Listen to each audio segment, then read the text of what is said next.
Hello. At ito nga pala i-share ko sa inyo ang aking pagkain. Isa sa pinaka-famous dito sa Malaysia ang Indian foods na biryani rice at ang toppings ko nito ay ang aking favorite na fish curry at tandoori fish. Isa sa mga favorite ko ang Indian food dito sa Malaysia. Ang daming pagpilian ng mga pagkain nila. Ang daming masasarap at ang fresh pa at ang sarap na sarap. Grabe, manamnam mo talaga ang pagkain nila. Grabe, ang sarap. Ang daming mga food na pwede mong pagpilian. Kahit anong mga lasa, dyan. Andyan na po lahat.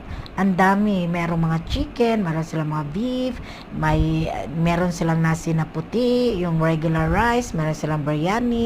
So, ang dami at gusto mo man ang dami mga vegetable na kung ano-anong mga style na vegetable. Ang sasarap talaga. The Indian food is the best also. Grabe, ang sarap. Ang daming pagkain, sobra.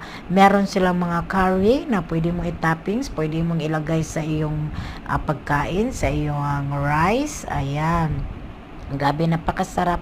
So, sobrang enjoy. At least meron kayong ito lang ang natutunan ko dito sa mga pagkain na ito. At kahit mo pupunta tayo sa iba-ibang lugar, o ayan, mayroon ka ng mga pangalan na mayroon ka ng alam ng mga pagkain. Ayan, ang biryani rice, chicken curry, may fish curry. O at ang sarap naman dito sa Malaysia kasi sobrang napakamura lang yan. 13 ringgit lang yan. Ayan, busog ka na.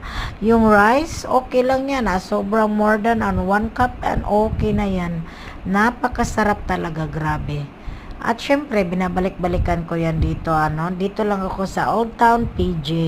So, marami din ganito, mga banana leaf na Indian food sa may somewhere in PJ and Kuala Lumpur.